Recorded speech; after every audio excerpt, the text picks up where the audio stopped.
बिस्मिल्लाहिर्रहमानिर्रहीम। Welcome back dear students. आज हमने जो टॉपिक डिस्कस करना है इसका नाम है एवोल्यूशन ऑफ लीफ, कि प्लांट्स के अंदर पत्ते कैसे डेवलप होते हैं, लीव्स कैसे डेवलप हुए।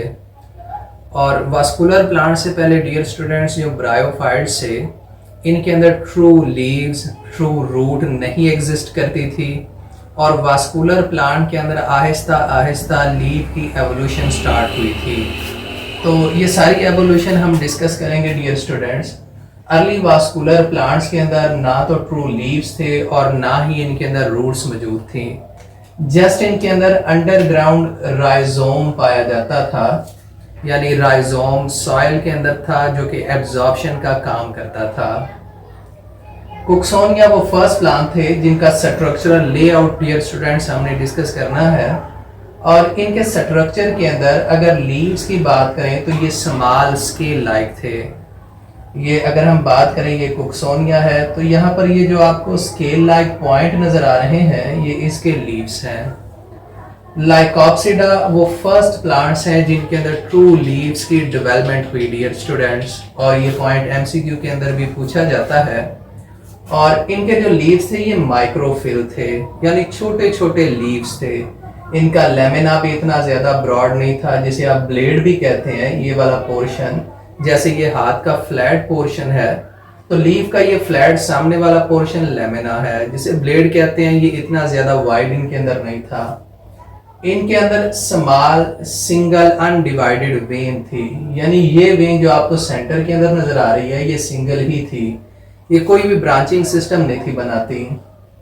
और आहिस्ता आहिस्ता जैसे जैसे वक्त गुजरता गया डियर स्टूडेंट्स, तो इन्हीं प्लांट्स के अंदर एवोल्यूशन हुई, और एवोल्यूशन के नतीजे में इनमें डाइकोटमस ब्रांचिंग सिस्टम आया, यानी इनकी ब्रांचेस दो हिस्सों के अंदर डिवाइड होना शुरू हो गई और वेनेशन रेटिकुलेट हो गई, और इसे एक नया लीफ बना जिसे हम मेगाफिल कहते हैं डियर स्टूडेंट्स। ये हमारे पास मेगाफिल है जिसका लेमिना ये वाला फ्रंट पोर्शन ये लार्ज था।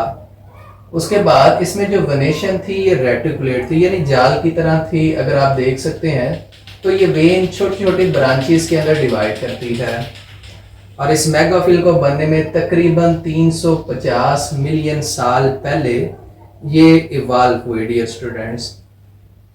स्टेप्स की बात करें तो 3 स्टेप्स के अंदर लीफ की एवोल्यूशन होती है। इनमें फर्स्ट ओवरटॉपिंग, उसके बाद प्लेनेशन और फ्यूजन और वेबिंग। अगर हम ओवरटॉपिंग की बात करें तो इसमें जो मेन स्टेम है ये डियर स्टूडेंट्स ग्रो करती है, और ग्रो करके 2 ब्रांचेस के अंदर डिवाइड करती है। जैसे कि आप देख सकते हैं एक ब्रांच इस तरफ है और दूसरी इस तरफ है। इनमें से एक ब्रांच ओवरटॉप कर जाएगी, यानी उसकी लेंथ ज्यादा हो जाएगी। इस ब्रांच की लेंथ ज्यादा है, इसकी कम है। ये फिर आगे से डिवाइड करेंगी और इसी तरह डिवाइड करेंगी कि एक ब्रांच की लेंथ ज्यादा होगी, दूसरी की कम होगी। फिर आगे डिवाइड करेंगी, एक की लेंथ ज्यादा होगी, दूसरी की कम होगी। This is called overtopping. अब ये जो ब्रांचेस हैं डियर स्टूडेंट्स, ये मुख्तलिफ प्लेन्स के अंदर डिवाइड करके ग्रो करती हैं। तो इन तमाम ब्रांचेस को एक प्लेन के अंदर लाना जरूरी होता है ताकि लीफ की डेवलपमेंट हो सके। तो डियर स्टूडेंट्स ये प्रोसेस प्लेनेशन कहलाता है, जिसमें तमाम ब्रांचेस को एक ही प्लेन के अंदर लेके आया जाता है।